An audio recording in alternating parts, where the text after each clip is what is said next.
Welcome to World Languages Day 2022. I'm here to provide a workshop to you as part of your participation in this virtual World Languages Day. My name is Molly Hand, and I used to work in modern and classical languages at the University of Wyoming. I am currently in a different position on campus, but my passion is still to languages and language learning and cultures. So let's get started.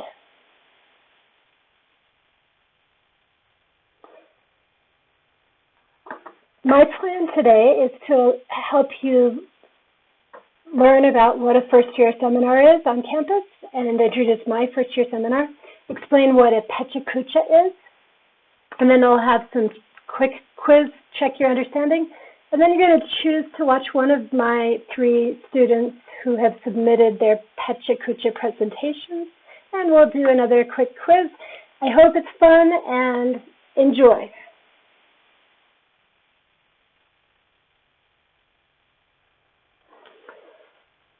So this is some images of my students who were participating in an end-of-year event at our first-year seminar. Every University of Wyoming student must take a first-year seminar, and I chose to make the theme of mine the language of food, since my background is in linguistics.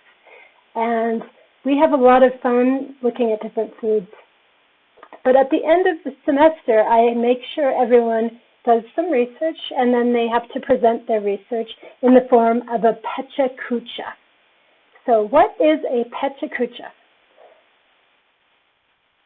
A Pecha Kucha is simply a PowerPoint with 20 slides that go every 20 seconds. The Japanese word Pecha Kucha means chit-chat or lively talk. So it's meant to make your presentation more lively by keeping it very simple. You should have no words on your slides, no bullet points, and you have to have these slides advance every 20 seconds, and you're presenting live to your audience. It keeps you on your feet, so that's why it's a lively talk. So here's an example from a Pecha Kucha I give to introduce students to what is a Pecha Kucha. And as you can see, I don't use bullet points, I don't use words. I do use images that may have words, which is a different thing. So you want to keep it simple, and you want to keep it to images as you're creating your Pecha Kucha. So I will give you a chance to answer a question or two with this check your understanding. All right, next you're going to choose one of these 3 options by 3 of my students. The Influence of Flatbread by Richie Ressler-Mutter, The Analysis of Haggis Labels by James Pesica, and Studio Ghibli and Food Art by Ethan Hope. You can select the chapter you want to explore, and then there are some quick questions after each chapter.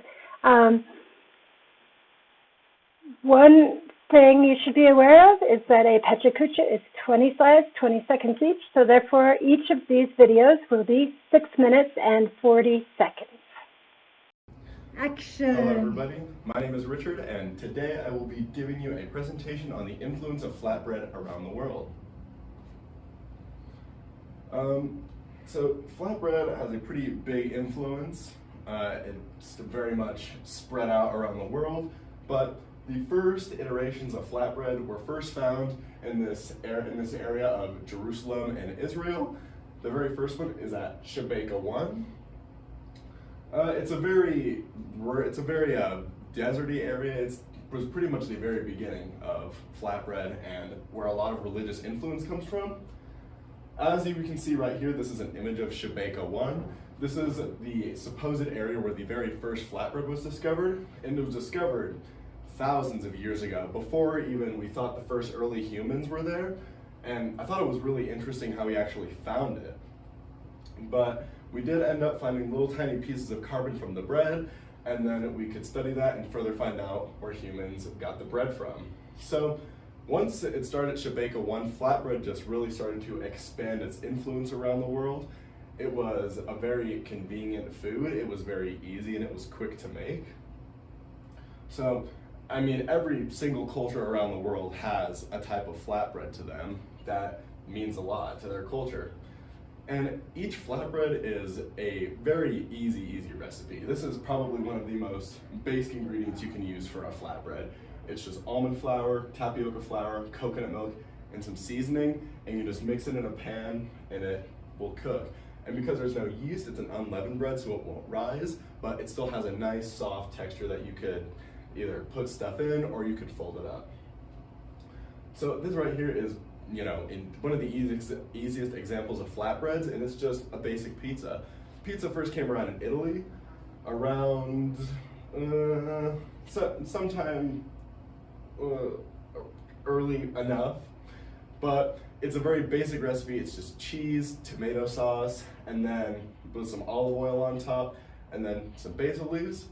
Here's another example of a flatbread. It's just a basic Mexican tortilla, and it's a flatbread where you just put stuff into it. You can make burritos out of it, tacos. You can even just mix it, and you can even put soup in. You can even use it for soup as well, for just a basic dipping bread. And so here are some grains you can actually use for the different types of flatbread. There's white wheat, purple wheat, blue wheat, and black wheat, and each one of these wheats actually has their own benefits. So white wheat is one of the more basic wheats, so it will not have as much nutrients as black wheat. So if you go in this order, they go from the most nutritious, and then a little bit less, and then a little bit less, and then finally a little bit less. And as you can see, the wheat also has influence within the bread as well, and the coloring. And the main part of these wheats that gives them their power is these carotenoids they have. Here is just 5 essential ones. There's lutein, A-carotene, B-carotene, lycopene, and zeaxanthin. And each one of these foods corresponds with their certain carotenoid, and they'll have different benefits. So carrots are very good for the eyes, and a lot of them are very good for your skin as well. So lutein is the main carotenoid found in most of those grains, and lutein is incredible for the skin.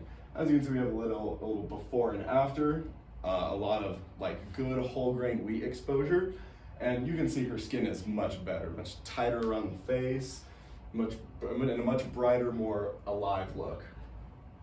Here's another example of a really good flatbread. This is naan barbari bread. It's an Iranian flatbread, and one of my roommates is Iranian, so he actually put me onto this bread, and it's a very sweet, kind of breakfasty flatbread. You put a little bit of jam on it, and then you have it with your morning tea or your morning coffee, whichever you choose. And then it has a little bit of poppy seeds on top. And then coming around to another kind of flatbread, we have the basic pita bread. This is a very Greek bread, very popular in the Mediterranean. You can open it up and insert whatever meat or sauces or vegetables you want to have with your meal, and it can make for a very nutritious and good breakfast, lunch, or dinner. And here is a very handsome gentleman eating a burrito with his nice tortilla that's all wrapped up, full of beans and rice and meat and perhaps some guac in there too. So you can see these flatbreads have a very universal kind of style to them. You can do anything with them. And bread being such a vital carb, it's pretty much in every culture. And in Kazakhstan, I know this is not Kazakhstan, but in Kazakhstan, flatbread is actually part of a funeral tradition because they would think putting flatbreads by the headstone or the deceased would give them a better afterlife. So even past foods and the nutritional value of the flatbread, they also have a lot of cultural and a lot of religious meaning as well. And because of their flat design, flatbreads are incredibly easy to transport. As you can see here, this is probably a stack of 10 breads multiplied by 10, so it's almost 50 breads right there that could probably feed multiple families.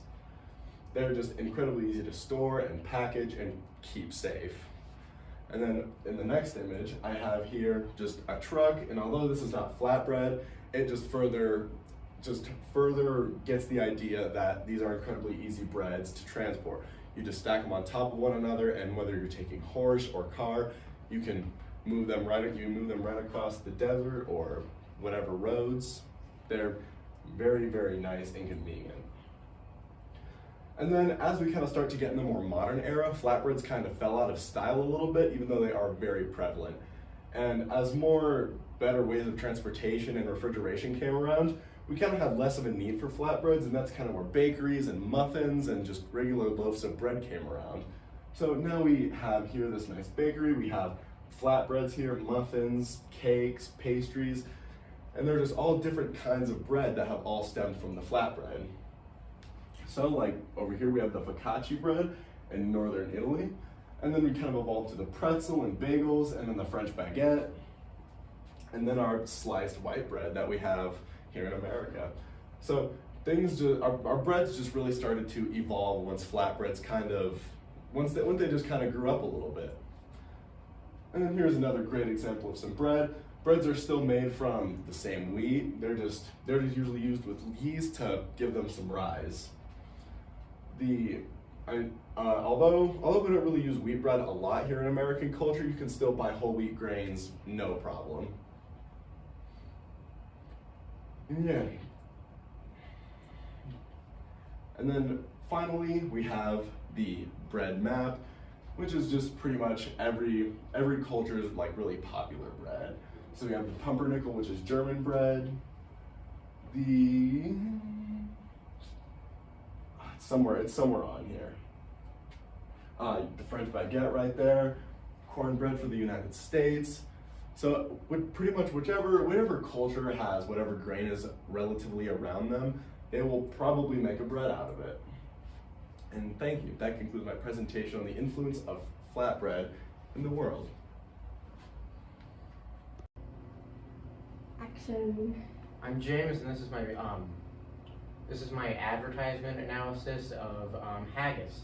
Haggis, if you don't know, is a type of dish where you take all the junk parts of a lamb, such as the guts, the liver, the brains, you grind them all up, you put them inside its intestines, and then boil it. It's kind of like an old-style hot dog. It's a Swedish dish. The origins of it are kind of iffy. People think it was either A, made just to stop waste of the food, and another is people think it was invented by hunters who had to eat the food that goes bad when they were coming back. The hunter one is iffy because you don't hunt sheep, so the first one is more likely. This is the first package. This is Kirkpatrick's. This is an older package. The coloring it uses is based on the Scottish royal colors of red and gold. It has very interesting labeling, so I'm just proudly showing off its brawn and ox tongues and the haggis itself. It also has no instructions or ingredients. This is the Caledonian label. This one is much more recent. It lists all the ingredients on the back along with a short quote about Sweden in general. It also, as you notice on the cover, it highlights that it has premium quality haggis with nice beef. It doesn't say anything about what haggis actually is, it just highlights the beef. And it uses the same color scheme. This is another example of Kirkpatrick. As you can see, it doesn't have the same red and gold color scheme, showing how that was done specifically to match the Swedish theme. Another notable thing about this one is you see they still don't have an ingredients list or a recipe, which just shows that was a product of the time, as this is an older package. So yeah, the royal flag, the royal colors can be seen in all of them, along with this art style is also seen on the Kirkpatrick logo. This is somewhat ironic as they're trying to associate high quality and royalty with haggis, which is a dish that was likely made by poor farmers who couldn't afford to waste food, and nowadays is seen as a very gross, lowly food. It's mentioned that one has brawn, which is otherwise known as head cheese, which is the fermented brain of the lamb, and ox tongue, which is just the tongue of an ox. They're very proud of these ingredients because they were seen as like rare and nice. It was like, oh, head cheese, you can't find that anywhere else in like the 1940s. But another big problem with the packaging is, as I mentioned earlier, It doesn't say anything, so nowadays that packaging would not even be FDA approved because you don't actually know what the ingredients are. It doesn't mention like the intestines or the breadcrumb or the gelatin that go into making a haggis. So it fails on that account. And then with the Caledonian, as you'll notice, it tries to paint itself as high quality, which is clearly done to hide from the fact that when you open the can, it looks like this. I have a can myself, I opened it, it does look like that. It's very concerning, you don't want to eat this. So they're just going out of their way to make it look edible.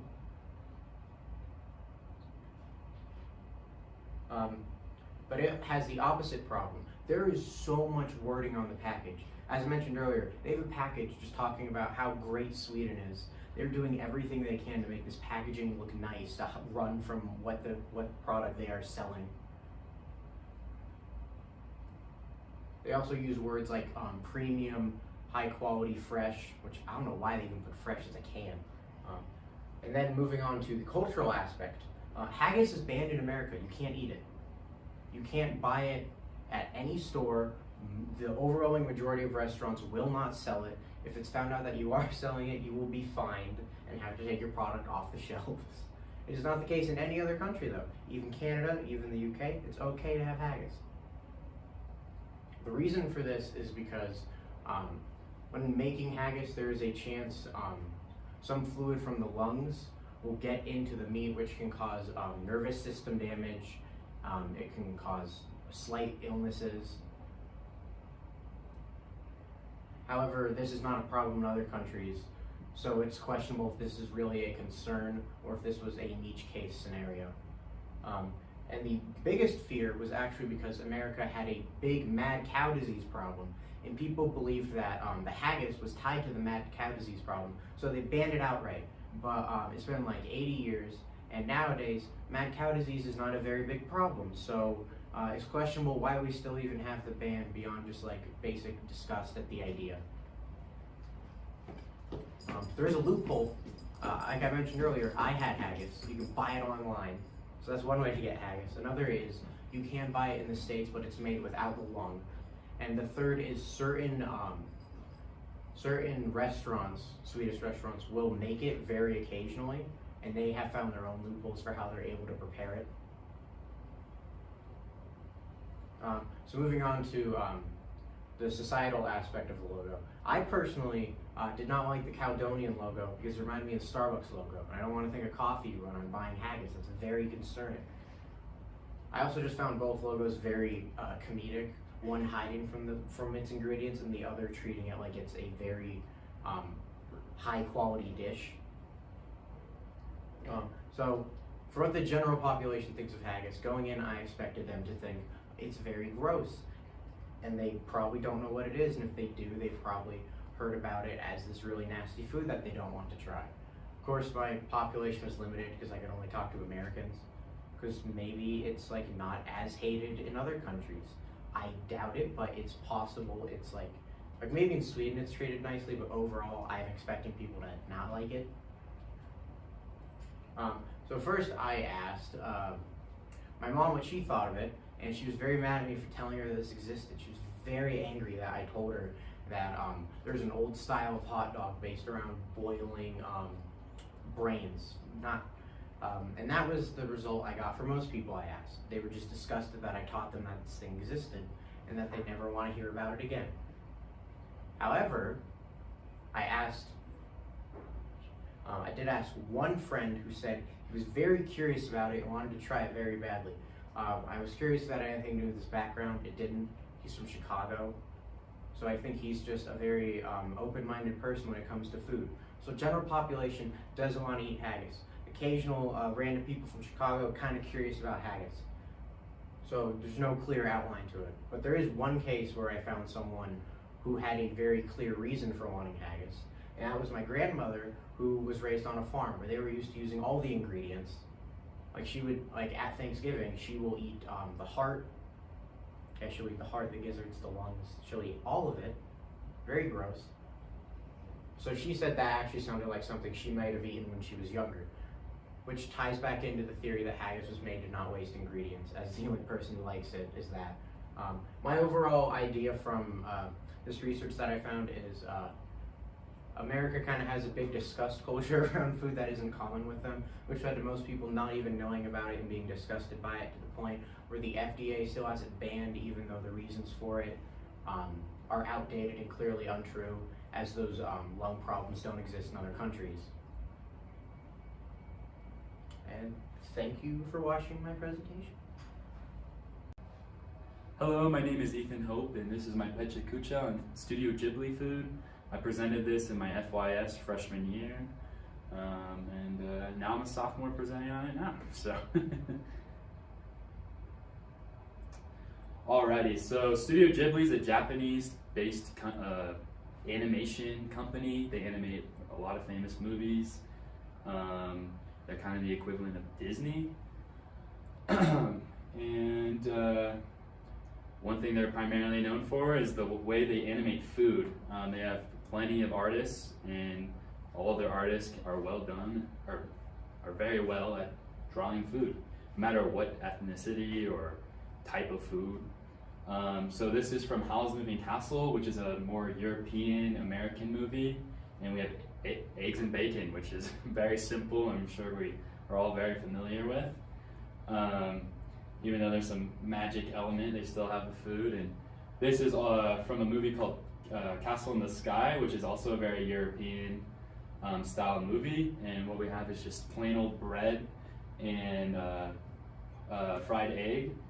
And yeah, and then this is from Spirited Away, which is, this is just a buffet, and it's supposed to represent just a Japanese style buffet. And we have seafood, pork, corn.